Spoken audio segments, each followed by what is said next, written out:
comic book fans, and welcome to another suddenlycomics.com video. And Alan and myself are having a really interesting discussion about the plastic age, which where it really covers 91 probably through to the end of the 90s. So in our previous shows, we've talked about the origin of the plastic age, what caused it.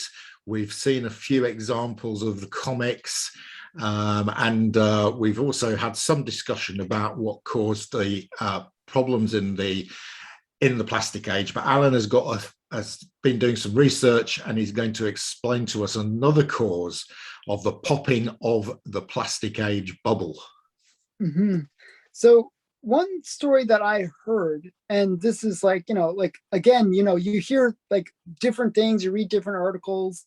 So take that with a, grain of salt a bit, but, and I might not be summarizing it the best. So cover all bases, don't do some research yourself on this. But what I heard was that Marvel was bought out by a different company, okay? A bigger parent company. And the owner or the CEO of that company was doing stuff to kind of prop up the stock price.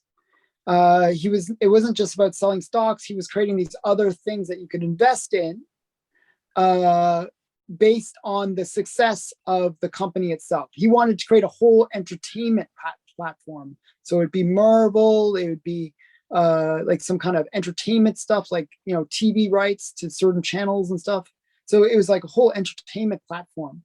And what that did was it created sort of like similar to the 1920s, a sort of excitement around this new platform, this new entertainment empire that was going to be created.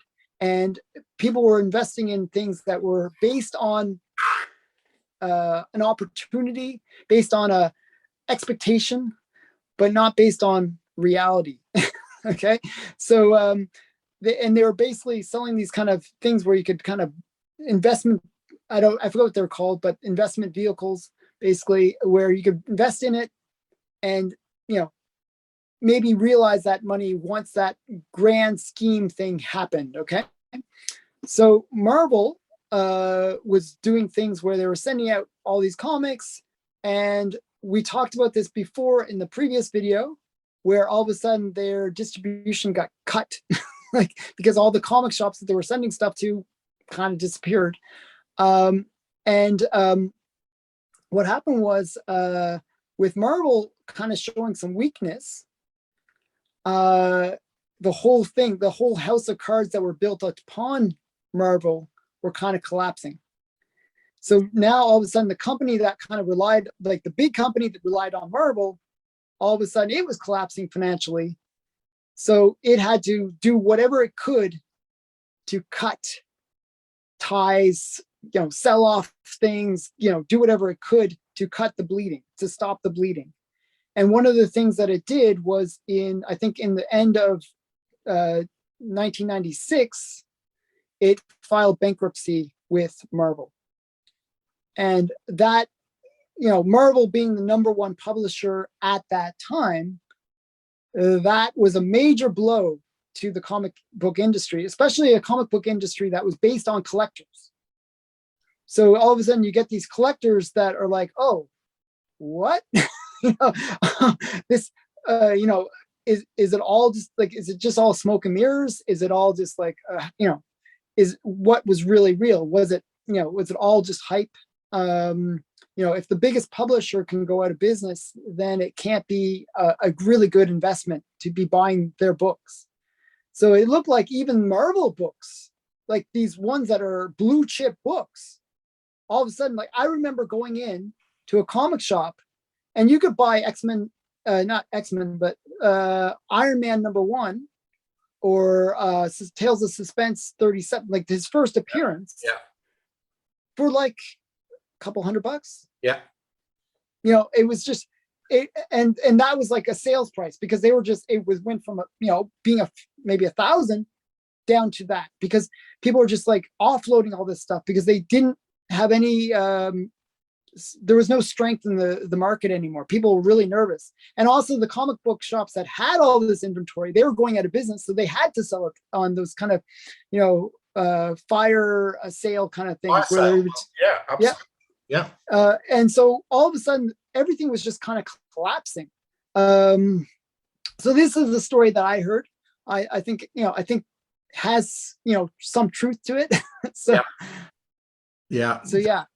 So a very worrying time for the comic industry.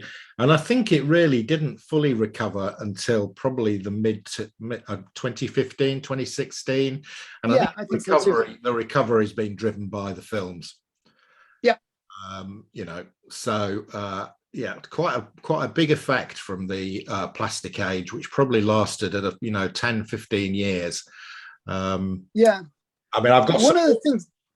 Well, just quickly on that point, what I always see is like 2000 to 2015, 16 era as being the dark age. If there was another new age that we'd have to create, that'd be the dark age. And maybe the digital dark age. Yeah. Right. Okay, so I've just got some more these are just great 90s covers. And so Image Comics, I just love this cover. It's almost, it's embossed. I think it's glow in the dark as well. It's Wild Star. All this. Oh, you just reminded me of something. Okay, I should have brought it. All this. Do you remember the Venom ones that would glow in the dark? Yes. Yeah. And that's great. Wild Star. I remember that comic too. That was a hot one. This one is just perfect 90s. This is just perfect plastic age. Shadowhawk #1. Oh, nice. I have that too. That's a great great cover, isn't it? And it's got a bit of die cut on it. It's got silver foil.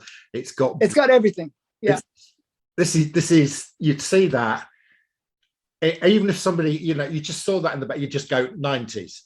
It's just and I think this is Shadowhawk 2. And it's just a die cut, and it's got silver cut out in the background. So that's really nice. I actually didn't get that. I would just buy the #1 and then move on. Yeah, I think a lot of people did that. This is just this one as well. This is, I think this is called Glory and Evangeline #1. Oh, I know that one. I think I have that too. It's by Rob Liefeld, and it's got the whole of the cover is sort of like a thin metally material. I don't know how well it's going to come across on camera. Oh, that's a great cover. I love that. I have that one as well. It's a wraparound cover as well. Oh yeah, I mean, it is brilliant. It is fantastic. The amount of what that must have cost them to produce that cover, I don't know. But because so many of them were produced, this is, you can still buy this for less than $10. Yeah, I mean those covers are just amazing. That is one thing the 90s really did do a good job of making things shiny and kind of sexy. Can I show some of my ones that I like? Yeah, good. I always see, like, I'm not sure how much you felt this in the 90s, but one of the things that was really kind of cool about the 90s was the bad girls. It was the rise of the bad girls. So I kind of wanted to show my one of my favorite ones is Lady Death. That's fantastic. And it comes with the card too. So the gold foil, the foily card. That's just really great. That's a classic example of a 90s. This is a very 90s style. I love it though. You see this up on the wall, and it's like, whoa, it's like just like that, like overly sexualized too. Like, big boobs and long legs and very little clothing, and then I'm going to show you my bad girl from the 90s. Okay, cool. Here she is. Oh, Dawn. That's an awesome one. Yeah. Now, the funny thing is, Dawn, her first appearance is actually quite rare. You've used it, haven't you? Yeah, Cry for Dawn. Yeah. Yeah. Yeah, that's a good book. That's a really great book. I mean, that's actually, show that book. I want to show some of the features because people might not realize how awesome this book is. Look what she's wearing. Yeah. Okay, that is the most realistic costume to be wearing if you're going to be fighting bad guys. You go around with lingerie, and like stockings. It's just perfect, you know. But that's just so typical And 90s. we didn't get these before the 90s, did we? We got some. No, We got lots of sexy women, but nothing like these. Nothing like Lady Death and Dawn and. Yeah, that's Linsner. He's an awesome artist. He's actually a really great artist. So Yeah, I mean the art's good. Yeah. I'm going to show some more. One of my favorite. This is my favorite character. Oh yes, of course. Vampirella, and this is early 90s as well.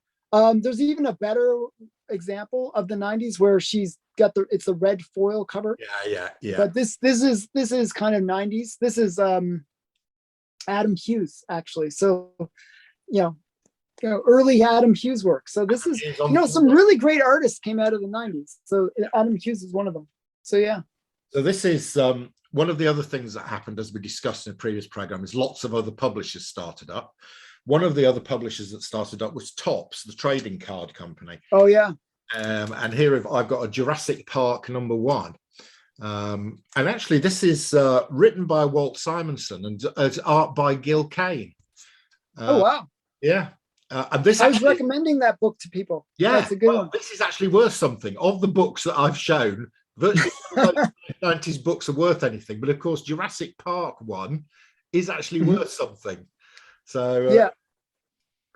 And this is really random. So this was a company called techno.com. Okay. And this is Neil Gaiman's Miss Justice. That's 90s? That is 90s. Yep. Yeah, it's part of the 90s. I'm pretty sure it's 95. Wow. Yeah.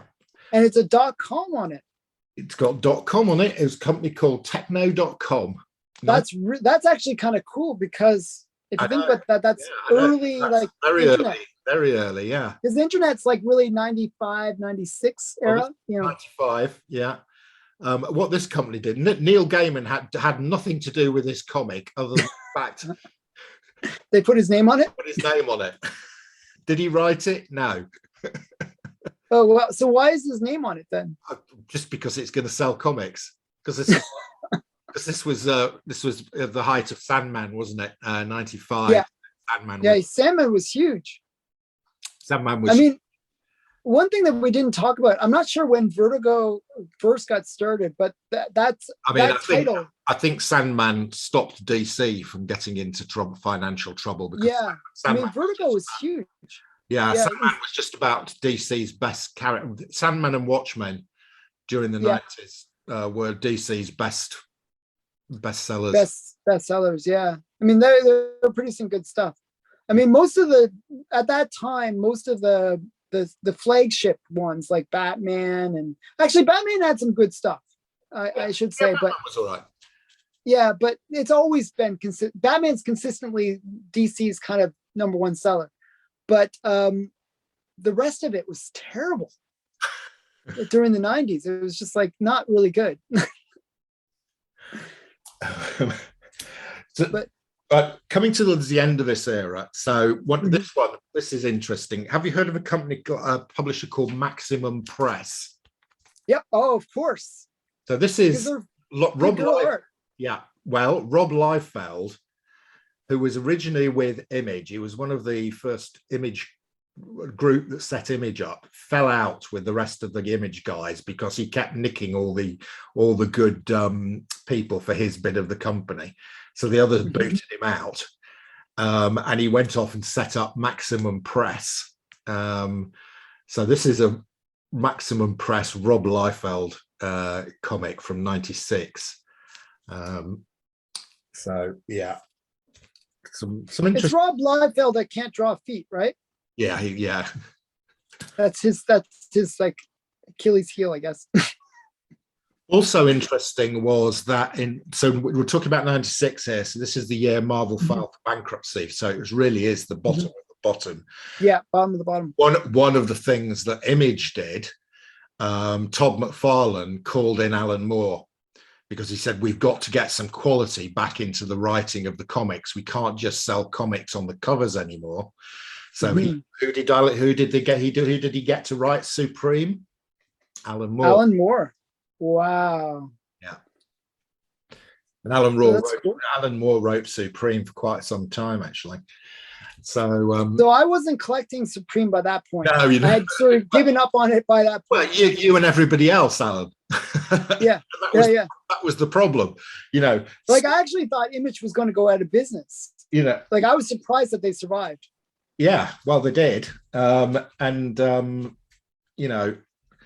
You showed Supreme 1, or I did, and this is Supreme 42. Now, what do you think the difference in the print run between Supreme 1 and Supreme 42 was?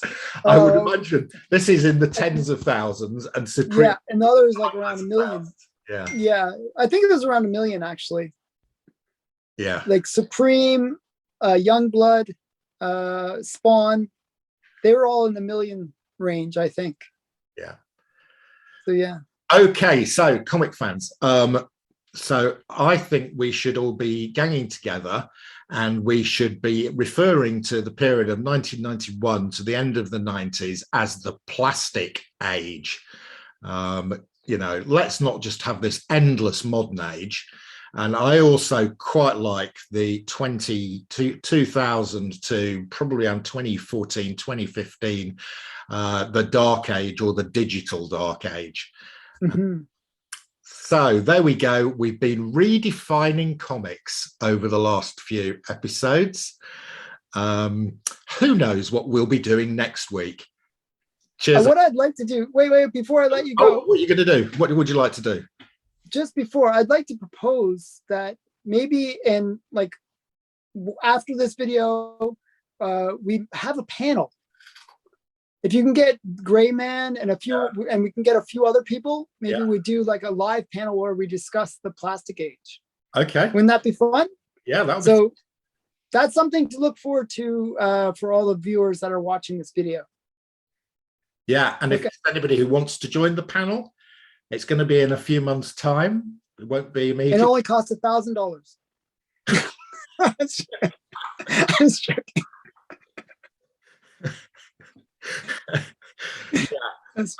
Okay. So hopefully, as well, by showing some of these plastic age comics, their value can go up a bit, because I've got a load of them. Right. So okay.